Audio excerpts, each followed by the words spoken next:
Now, you may be interested in having a mentor and may not be sure on how to choose one. So I'm going to give you a few tips. How do you really select a mentor? The first thing is you have to find credible people. These are people who have great reputation, integrity, honesty, character.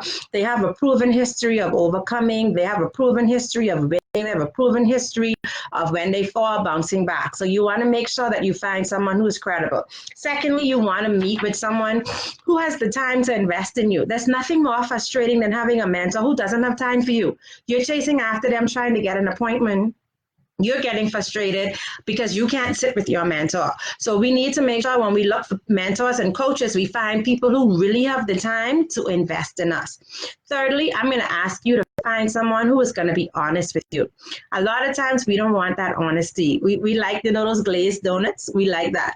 But we need someone who is going to be honest with us and tell us the truth as they see it. So we want to find someone who is going to be comfortable being straight up and honest with us. Fourthly, we need someone in our lives who's not going to be threatened by our dreams. Some of us have such big dreams and goals. And sometimes when we align with other people, if they're not 20 steps ahead of us, and if they're not seated in their success role or in their success journey, they may become afraid of the talent and the potential that they see in us. So we have to make sure that we really know the person well, or that person has a good reputation of coaching and mentoring other people, and that they're successful enough not to be frightened by our dreams and our goals. I'm going to encourage you, fifthly, to find someone who's still seeking their own development, their own personal growth. A leader never stops growing. Someone who is a successful person never stops growing. If you research Warren Buffett, you would see that he says he reads consistently. He's on a continuous growth journey. When we're not continuing to grow, we die out, we get stagnant, we're not keeping current. So when selecting a mentor, I'm going to encourage you to find someone who is still on their own personal growth journey. I'm going to encourage you to find someone who is going to force you to think. And I use that word force purposely.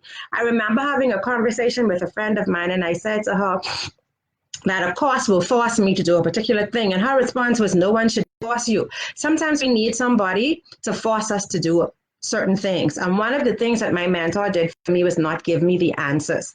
He never gave me the answers. He asked me questions that made me think and become introspective, go into my own mind and my own heart and find the answers within me. The answers for my life about what I want to do, what I want to achieve, how I want to live, how I want to show up in the world. They're inside of me. Nobody else can tell me what I need to do for my life but me. So we want to make sure that our mentors are people who are going to encourage us and force us to really think, to be introspective, to face the things inside of us that we want to avoid and come out on the other side of that. We also want to find someone who is going to cause us to continue to stretch ourselves. When we're in a routine and it's just too comfortable, we just sit there in comfort, but we're not really doing the best that we can do. And our mentor will be someone who is going to cause us to stretch, but it's stretched in our strength zones, not in our weak zones, in our strength zones. So those are some of my suggestions on how to select a mentor.